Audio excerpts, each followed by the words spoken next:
Laisse-moi expliquer quelque chose. Sais-tu pourquoi nous avons de moins en moins de gens qui savent comment marcher avec le Saint-Esprit, au point que trop de chrétiens, même des chrétiens, sont stupéfaits par le miraculeux et croient que ce n'est pas réel? Sais-tu pourquoi? Parce que les gens sont trop occupés dans leur esprit, trop occupés à ne rien faire. Je veux te montrer ce qu'il faut faire. Es-tu là? Trop de gens sont trop occupés à ne rien faire. Ils n'utilisent pas leur esprit. As-tu déjà su ce qu'on appelle le temps de calme? Je me souviens, il y a quelques années, un certain prédicateur disait encore dans sa congrégation qu'il ne croit pas au temps de calme. Puis il a dit « Écoute, écoute ». Puis il a dit « Le pasteur n'a pas de temps de calme ». J'étais assis quelque part, j'ai entendu qu'il disait à la congrégation cela il y a plusieurs années. J'étais stupéfait. Puis il a dit « Ce que je fais, c'est que je prie tout le temps pendant que je prie ». J'ai pensé « Ce gars est-il bien ?» Quelque chose n'allait pas. Tu ne peux pas faire ça. Tu as besoin d'avoir un temps de calme. Si tu vas grandir, si tu vas voir l'extraordinaire, tu dois l'avoir. Tu vois, tu veux réussir à un niveau qui est au-delà du normal. La Bible dit, as-tu lu à propos de David? Il a dit « Dieu m'a fait une merveille ». David est devenu une merveille pour les autres. C'est ce que Dieu veut que chacun de nous soit, une merveille. Si tu veux une vie ordinaire, alors tu n'as pas besoin du Saint-Esprit. Quand le Saint-Esprit vient dans ta vie, il rend ta vie surnaturelle, ce qui signifie extraordinaire. Mais tu dois apprendre comment fonctionner dans ce royaume. Les gens sont occupés du lever au coucher du soleil, ils sont occupés du matin au soir, occupés à ne rien faire, occupés à aller nulle part. Et puis pour beaucoup d'entre eux qui sont nés de nouveau, ils attendent encore qu'une fois qu'ils prient, Dieu fasse quelque chose. Et c'est pourquoi ils bottent leurs ennemis. Je donne à mon ennemi des uppercuts au nom de Jésus, je botte mon ennemi, je mets mon ennemi dans le cercueil. N'importe quoi. C'est insensé. Ce n'est pas scriptural. Hein? Puis quelqu'un a dit, donc, il parle de lui-même. Il a dit, donc, l'homme a dit maintenant que Dieu punira l'ennemi. Il veut dire que Dieu que l'homme a dit va le punir. Tu comprends? Mais il ne veut pas se mettre lui-même. Ils disent, Dieu a dit, nous punissons mon ennemi. Donc ils disent « ils tueront mon ennemi » ou « mon ennemi mourra ». Quel genre de communication? Des gens qui vivent dans la peur, puis le monde qui parle comme ça. Mon ennemi, mon ennemi. Ce qui m'a étonné, c'est quand j'ai découvert que même les jeunes stars parlent comme ça. Des jeunes gens. Où avez-vous eu ce genre de langage? De, bien sûr, les plus âgés. Un chef de tout le bloc? Voix. C'est triste. Ne parle pas comme ça. Quand ton esprit est occupé, tu n'obtiens rien. Certaines personnes prient, après qu'ils ont prié, ils prennent juste les choses qui courent et se dépêchent, et ils sont occupés toute la journée et ils reviennent. Il y a une telle chose, le temps de calme. Es-tu encore là? Tu dois l'avoir. Si tu vas connaître l'esprit plus, tu dois l'avoir. Si tu vas fonctionner dans le surnaturel, tu dois l'avoir. C'est un endroit où beaucoup d'entre vous, au moins, gardez le silence pendant quelques minutes. Ai-je entendu que la Coupe du Monde commencera quand? C'est la Coupe du Monde quand, papa? Viendrez-vous encore à l'église? Ça a commencé vendredi. Ont-ils joué des matchs dimanche? Pourquoi prétendez-vous que vous ne savez pas maintenant? Je veux savoir. Joueront-ils dimanche matin, après-midi, soir? Donc l'argent est gratuit. Donc vous serez à l'église le matin. Non, pensez-y. Voici des joueurs. Ils vont tous en Allemagne, je suppose. Allemagne, non? Et ils vont jouer là-bas et ces jeunes gars font des millions de dollars. Maintenant, nous allons avoir des millions de gens qui ne font rien, je ne veux jamais passer leur temps, leur avocat, ils vont faire tout ce qu'ils peuvent pour regarder ces gars qui font plus de millions de dollars, regardés par des millions de gens ne faisant rien. Et à la fin des matchs, ils vont dire « Ah, la façon dont ce gars va aller, ah !» Qu'avez-vous fait avec tous les films que vous avez regardés toutes ces années? France.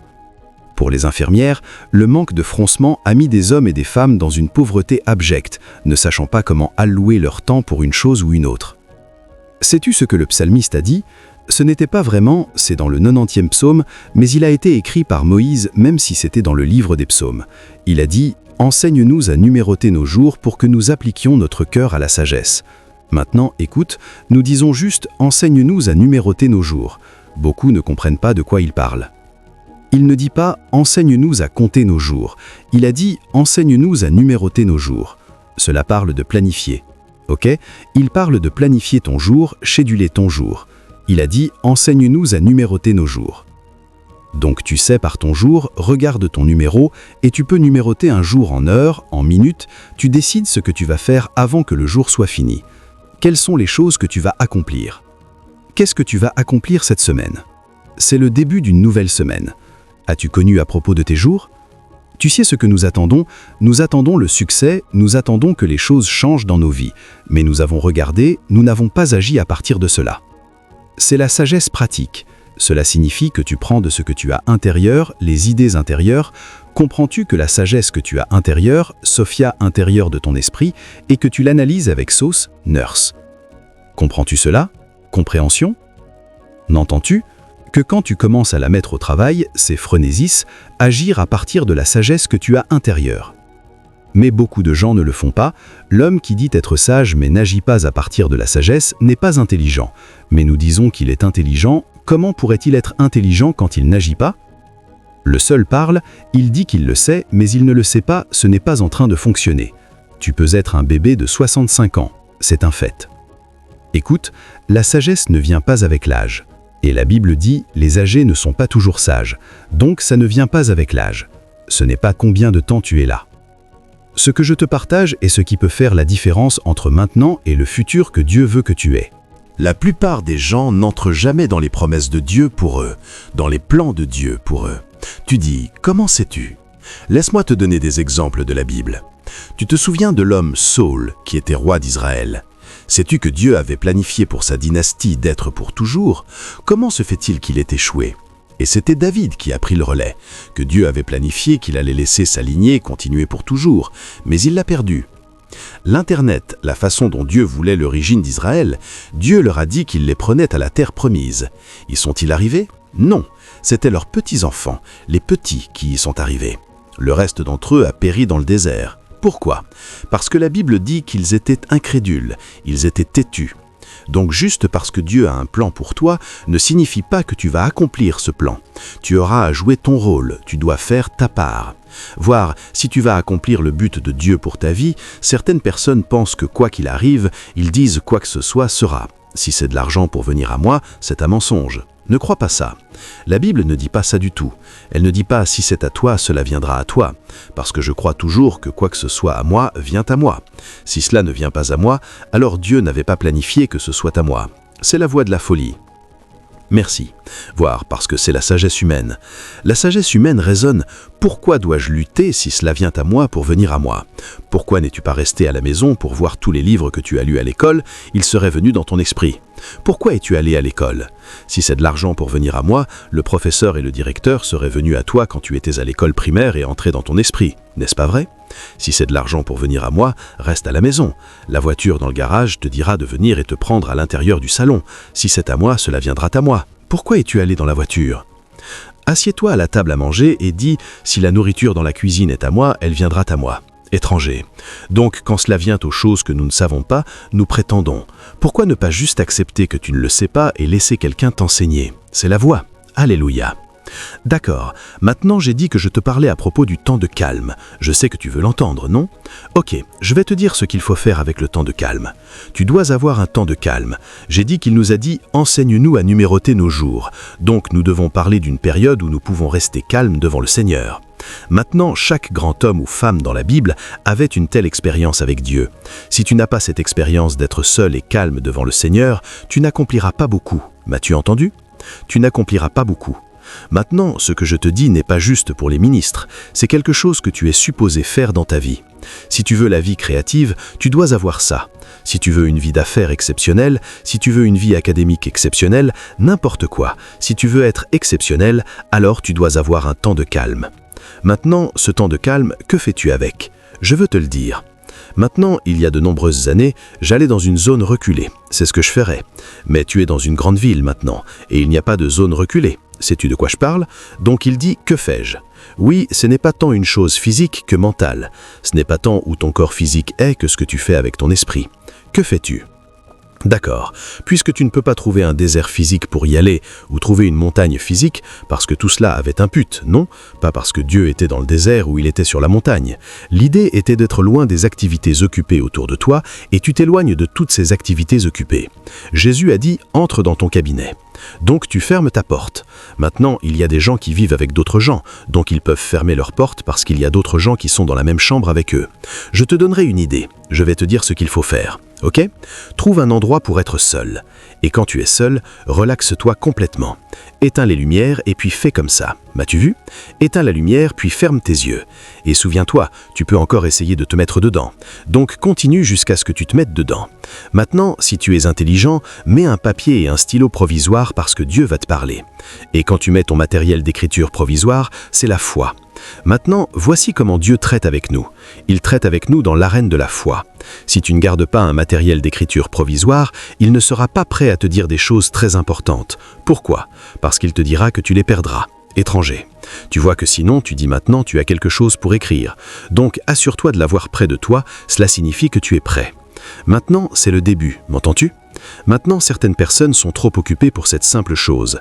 Et cette chose, quelques minutes avec le Saint-Esprit peuvent transformer toute ta vie pour toujours. Il te transformera en succès et succès inhabituel. Quelques minutes. Quand il te dit quelque chose à faire. Comment sais-je toujours ce qu'il faut faire ? En écoutant. Donc, j'écoute l'Esprit. Et quand il te parle, maintenant certaines personnes disent « Bien, je ne sais pas, peut-être que tu es ivre pour moi. Comment vais-je savoir que c'est Dieu et non mon esprit ?»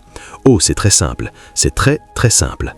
Tu veux savoir la différence entre Dieu et ton esprit ? C'est très simple. Apprends à méditer sur la parole de Dieu. Ton esprit s'effacera. Les pensées de ton esprit s'effaceront à cause de la manifestation surpuissante ou de la force surpuissante de la parole de Dieu qui obscurcit les pensées de ton esprit. Voir, l'Esprit de Dieu prendra le relais. Une autre chose que tu peux faire est de t'allonger pour que tout ton corps soit relaxé. Tu dis « Et si je m'endors ? Vas-y et endors-toi » Et le maître viendra et dira « Le sommeil est bas ». Au moins tu écris ça. Alléluia. Si tu veux voir peut-être que tu as un petit kiosque, sais-tu ce que c'est ? Un petit kiosque. Tu veux que ce chaos devienne un supermarché, et d'un supermarché devienne un supermall. Cela peut arriver. Comment peut cela arriver ? En faisant cette chose que je viens de te dire le matin, en donnant ce temps et prier. Quand tu pries, tu écoutes, tu te relaxes. Quoi qu'ils te disent, mets-le par écrit, puis va au travail. Quelque part dans la journée ou dans la nuit, quelque part, quoi que ce soit OK pour toi, il n'y a pas de règle stricte. Choisis un autre temps. Je suis seul avec l'esprit. Parler en langue est la façon la plus rapide et meilleure pour activer dans ton esprit. Donc, quand tu parles en langue, tu actives ton esprit, lui-même. Puis, il dit « Je prierai avec l'esprit ». Maintenant, prie avec compréhension, non-sens. Donc, quand tu dis « Si je prie maintenant en langue, mon esprit prie ». Donc, quand tu pries en langues inconnues, c'est ton esprit qui prie. Donc, tu sais que c'est ton esprit. C'est ce que la Bible dit. Maintenant, quand ton esprit est donc activé, ton esprit est sans compréhension. C'est infructueux. Donc de là, tu peux maintenant te calmer. N'ayant pas parlé en langue et activer ton esprit, puis tu deviens calme. Cela ne prendra pas longtemps avant que l'Esprit de Dieu commence à te bouger, sais-tu, et tu commences à expérimenter ces courants merveilleux d'électricité divine. Électricité divine. Alléluia. Oh, merci Seigneur Jésus. Alléluia. C'est la sagesse, frère. C'est la sagesse que je te donne. France. Vois, quand tu fais ça, tu seras sûrement en avance sur ceux qui ne le font pas. C'est une question de temps. Maintenant, laisse-moi te dire certains des bénéfices de cela, à part l'Esprit de Dieu te parlant à tous. Il y a ce que tu appelles l'emplacement de l'Esprit. Que veux-je dire ? Le positionnement de l'Esprit. Vois, parfois l'Esprit de Dieu n'a pas à te donner une information. Il n'a pas à dire quelque chose de spécial.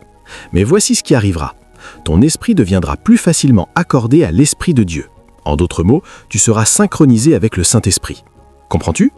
Ton esprit deviendra synchronisé avec la volonté de l'Esprit, par ton temps de calme comme ça. Ce qui arrive, c'est que Dieu commence à positionner ton esprit dans la position même qu'il a dans son calendrier. Ce qui signifie que tu te trouveras par la synchronisation de Dieu, dans la volonté de Dieu, dans le but de Dieu, dans le timing de Dieu. Tu seras localisé dans la position de Dieu pour ta vie. Et c'est ce qu'il veut d'abord. Puis tu commences à courir sur son calendrier. Oh, alléluia. C'est le meilleur endroit où être. Merci Seigneur Jésus. C'est le meilleur endroit où être. La plupart des gens vivent en dehors de la volonté de Dieu. La plupart des gens sont comme ça. C'est une raison pour leur propre malheur. Ils pensent que quelqu'un d'autre est responsable pour leur manque de joie. Ils pensent que quelqu'un d'autre est responsable pour les problèmes qu'ils affrontent. Non, personne n'est responsable. Quand tu marches dans la volonté de Dieu, tu deviens le mais. Quand tu es en synchronie avec l'Esprit de Dieu, tu trouves que tu es en paix aussi. La Bible dit « Tu le garderas en paix parfaite dont l'Esprit est resté sur lui ». Regarde-le. Il dit « Écoute », il dit « dont l'Esprit est resté sur lui ». Il le gardera en paix parfaite, shalom. L'expression hébraïque là dit qu'il le gardera en shalom, shalom. Il dit paix, paix. C'est ce que la parole dit. Il te laisse comprendre cette expression. Il dit « paix ». Que veut dire cela? Il traite de la paix de prospérité. C'est pourquoi il l'utilise 2 fois. Il dit « shalom, shalom ». Alléluia. Es-tu encore là? Oh, tu as été élevé pour la gloire de Dieu.